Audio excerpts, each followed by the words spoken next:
So one I've already talked about is to congratulate the team, together with the sponsors that have been here with us, great speakers, and some who are also still present, today's speakers. I think it was a very good program that we had. So I've already congratulated you and the membership. The second is about this conference, and I think Madam Executive Director has really summarized it well. So that is the second C, which is conference. Just to hold you here so that you do not move. The C's, let me just say, one was to congratulate, two was on the conference, the third was to create vision, the fourth that I want to touch on is culture, and the fifth is CHRP. So that will hold you, isn't it? Until I finish my last point. So in terms of the conference, I think this theme, well thought out about creating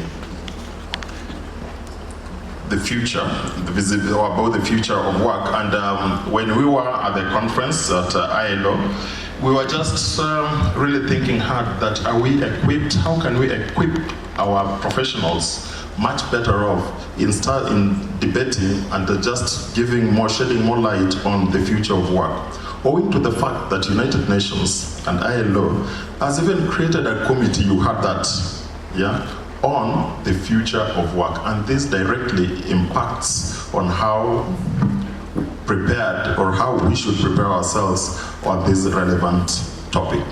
I can guarantee you that it's not the first time we'll be talking about this, but we need to do it several times so that we get ourselves ready on the various fronts on the future of work. And what is more important is not just getting what we've gotten through the able speakers, but also to see how are we implementing, what little bit by bit are you going back to adjust, especially where you have latitude. I'm so proud at times of some HR professionals who get at least one item. You remember what our guest speaker said on the first day? What are these three things that you're going to go back and implement? Out of such a forum last year, I was happy because my own HR director came back and pushed me and said, Chair, but there I'm now, I have a different title, CEO, we must put a policy on social media here, because that is what I learned in the conference. And today, we have a social media policy at workplace, and we made adjustment and reviewed it. Is that great? Are you doing the same? So what are those three things that you have learned throughout the 4 days that you are here? If you've got the time, just write them down before you forget and say, these are the three. You can start thinking now on those three things that you must have learned, because I'm sure you must have done it. I want to go to my third about the vision that we are thinking about our institute. All along, there are 3 or 4 items that come to my mind, and this is what I said at the very beginning when I started interacting with you. That how I see this institute, I see the institute as the one that a professional body that will lead on ethics in the country. This is because of the kind of situations we are faced with every other day. And so, in my mind, it is so clear that I would want IHRM to exemplify this by ourselves, by first of all being ethical at workplace and propagating it. Second, we must be people-centric. We've had throughout the 3 days that is all about people. That is very clear in my mind.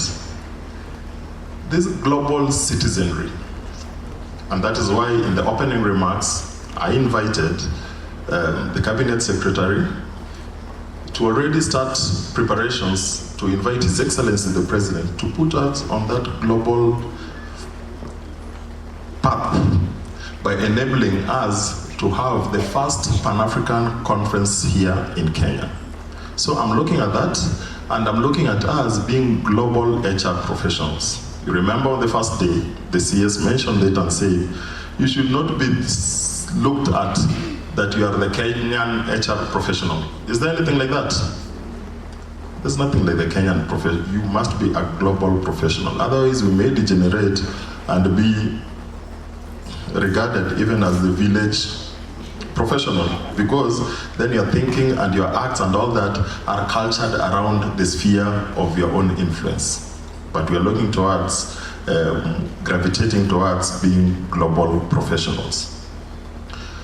I want to make reference on the first day as I get to my third one, which is about the culture. And I'll just mention something. I know it's a wide topic, research and all that, but one thing that I know is that culture is exemplified by how we behave, isn't it? Culture is exemplified by how we behave. If you see a certain organization, they'll tell you, and you'll know that this is how this organization is, the culture of this organization is because of the way you see the people behave. One good example, for example, is where I work, and it's because I'm proud of where I work. If you see policemen around, what do you think about them? What comes to your mind? So anyway, so that then, it's, if someone comes and tells you I work for NCBA, for example, what comes to your mind? If you have a candidate and you are interviewing and another one comes and tells you, I've been working for Nairobi City Council, for example, something clicks. What should click our mind when we say we are members of the HR profession? That I'm a member of the Institute of Human Resource profession. I'm saying this because I know on the very first day, some of you who were here and some of you who missed, I must tell you this story, we had our first ever annual general meeting, which was really a success. It was a good thing that we had a meeting to say, what is it that we want? How do we want to be seen? So we are already starting to create a culture. I cannot finish this day without telling you this, that how we behave as professionals will exemplify our culture. So we cannot afford to be mediocre in how we behave. One of the things that I know as an HR professional, and I said it that day, that listening is a virtue. So we cannot start giving examples. You know, some of the members were coming to tell me, Chairman, you must know that AGMs are like that. You must know, people must shout, that is normal. Why do you want to equate or be a bad example? Yeah? And I say, if you are a member of Ukulima Sacco and all that, and that is how they behave, you do not bring it here because our level must be different, isn't it? It is as simple as people will have divergent thoughts and beliefs and principles. So the best civil thing to do is that when someone is talking, regardless, and this is not just here, even at workplace, you listen and then you get an opportunity to talk so that you can be talking to each other, isn't it? So I believe, because we are going to have many more AGMs, that and many other forums, including at your workplace, be different. When you're having AGM at your workplace or circles or wherever, one of the things that you instill in saying, just listening is our skill, especially as HR. So when you talk, I listen. When I talk, I expect you to listen. And then the conversation, forget even the content. And then that is how we are going to. And also, it impacts also, it has on something to do with discipline, Then last, I want to talk about the content, and this is about CHRP. I'm also a student of Dr. Wale, and one of the things I picked, number one, and has changed, you learn as you go by, is that relevance is a function of research. True or not true? Very good. So we must be relevant even on our CHRP. Is it relevant today? Yes or no? So have you researched to come to a conclusion? We need to do a little more research and say, what is the relevance of CHRP today?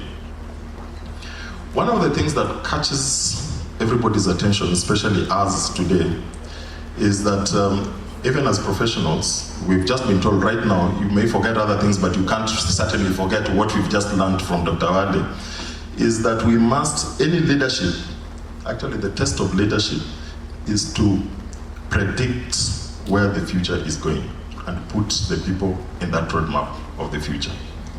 So what are we predicting about the future of IHRM? Those are the questions that I'd like us to understand, or rather to ask ourselves. What would be our future? I've already told you, I see us as perfecting even the other professionals. That's where I'd like us to be. That is the vision that if the lawyers are misbehaving, it is the HR who will tell them, no, now this is not ethical. Now, if the accountants are not doing this, it is the HR to actually tell accountants. If the doctors are going this way, it is the HR. Because we are the people. That is where I see ourselves. And therefore, as regards CHRP, two things that have come. You had very clearly at the opening of this conference what the cabinet secretary mentioned about the level of the profession. We must be respected. And if you read even today's paper, they say this won't be a boat for everybody to just jump in.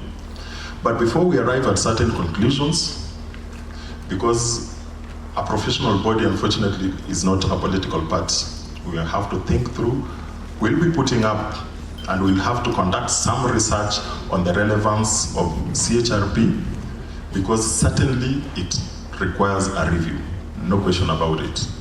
Three things that I want to communicate about CHRP. That number one, those of you who have enrolled and are going to do exams, please do not be swayed, do not be misguided. The exams are still on, continue. That is number one. Number two, about CHRP, is that we are going to review it because of the various issues raised, and that is not the topic for this closing ceremony. However, the communication will come, and we are saying we are going to review and see what is really the relevance, what is applicable, and what is not applicable, and in the shortest time possible. Thank you very much. In the shortest time possible, we are going to do it, and I can assure you that we'll be meticulous. We will do justice to this program because we want you to be relevant even for the future. And so my preoccupation will be about this because it's a big thing. It's not something that will come one day even as professionals. One of the things I said on the first day for those of you who are not there is that we are a member organization in a profession. And this profession is today in our hands, but remember it is public. It is not just the biggest problem that personally I've had with my own HR professional is to try and solve, is to concentrate and focus almost 100% on solving today's problem. Oh, today I'm doing this, while everybody else, you've heard what Dr. Wale said, the last speaker, is thinking about tomorrow's challenges. So we should be thinking, even as we make decisions of the CHRP and how the program should look, we should be thinking about what about tomorrow? What about the future? What are the standards that we want to create? Because as we can see, most of us, some of us are already exiting from the space. We must remain relevant, and relevance is a function of research. As a result of that, we are going to have a research team who will work very fast to see the relevance and review that syllabus of CHRP.